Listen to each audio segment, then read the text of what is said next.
So tomorrow, the early Christmas present arrives. It's the new album from Hatebreed. It is their 8th full-length album, Weight of the False Self. We've already had a taste of this album in the form of the first single, Instinctive, which beholds that aggression, that disdain, and also that optimism that Hatebreed are renowned for. To talk a little bit more about that single and about the new album, Weight of the False Self, I'm being joined by Wayne Lozinak, Hatebreed guitarist. Wayne, thank you for speaking to the faction. I don't. Thanks for having me. Actually, it's the second single of the album. Right. The first one was Weight of the False Self. So Instinctive is the second single off the new album. With Instinctive, have I deduced the correct message from that single, where it's aggression, but there's also this optimism in there too? Yeah, definitely. I think that's pretty much the basis, I think, of the whole album. It's like we always want to have, the musically, it's very aggressive. And, if we ever get to play a live show again, you get to get your aggressions out in the pit and all that. But there's a positive message behind it all, which we always like to do, kind of give something, instead of there's so much negativity in the world right now. So if we could just give a little more uplifting, positive message out there, that's always good for us.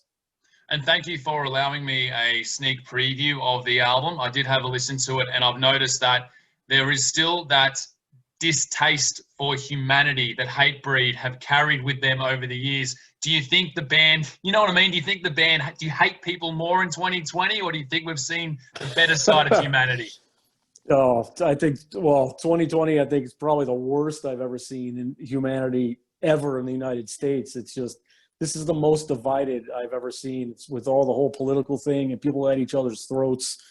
So it's definitely not a good time right now. I'm hoping it will get better, but yeah, right now it's definitely not a good time. What is a false self? I think that's just, you got to do what's right for you and not just follow what other people are doing because maybe you want to impress them or think that,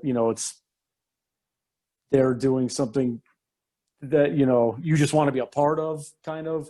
You have to, if the world, like it says, if you want to make a change, you have to start with yourself, but you have to do what you want to do and what you think is right, not just following the crowd to fit in, I guess you could say.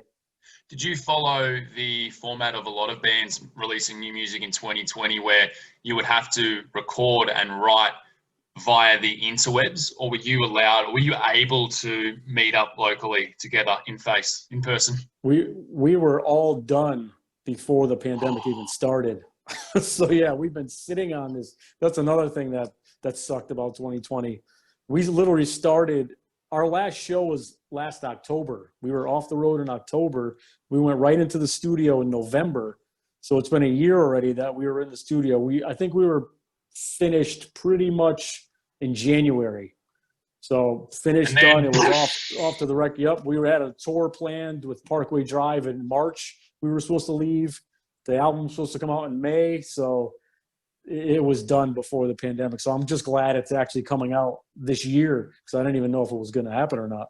What were you and your band able to do, aside from, I guess, rehearsing these songs, to prevent stage rust? Are you doing acoustic sets in people's backyards? We haven't rehearsed or anything, so we're going to have to – we're definitely rusty. If we try to go out there now, it would probably not be, the best. So we're definitely – but there's no touring, we usually don't rehearse until right before a tour, like when it's going to come.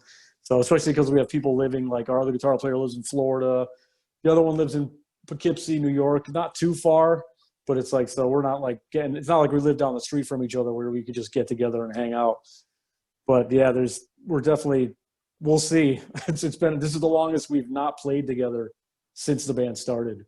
Is there anything that you need to do physically aside from the music and to reestablish that synergy and chemistry? Is there anything that you think you will need to do physically to your own body or for your own body before I would say you hit the stage?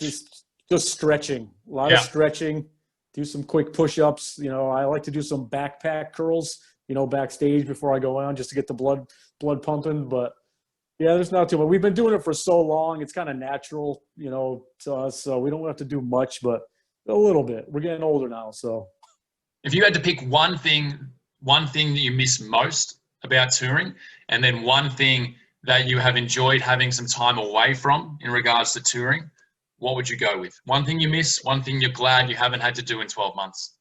One thing I miss is definitely playing the shows to all the people and seeing the happy faces and the people who are just excited to be there, and hearing the loud amps behind me playing, blaring, because I'm just a music fan foremost of besides anything. So I just love playing music. I love going to see music. That's another thing. When we're on tour, we do festivals, I get to see the bands play. I get to watch other bands. So the whole live thing for me is what I definitely miss. What I don't miss is living on the bus with 10 other people confined with different, we'll say different attitudes and, likes and stuff. And just different kind levels of privacy. hygiene. That, yeah, the comfort, having one bathroom, sometimes a shower, sometimes not. Sometimes you got to search for a bathroom when you get off the bus and for some venue, a shower and all that stuff. And I definitely don't miss that part. What was that last show? You said the last time you played live was in October. The last tour was with Dropkick Murphys and Clutch. So that was, I think maybe Seattle might have been the last show. I can't. It was so long ago, I don't even remember. So if you had a message ahead of the release of this album and 2021 for fans in Australia and abroad, what would it be? It'd be hopefully get the album and hopefully you like it. I think it's the same basic Hatebreed sound that you're used to, but I think there's some songs where we definitely took a little bit to the next level on this one. There's a few more guitar solos on this one, which I always like doing. We're not really known for guitar solos, so anytime I get a chance to play a guitar solo, it's always a win for me. So that's a new album drops tomorrow. It's Weight of the False Self. It's Hatebreed's 8th album. Wayne, all the best with the release of the album. All the best with 2021, and thank you for speaking to the Faction. All right, thank you.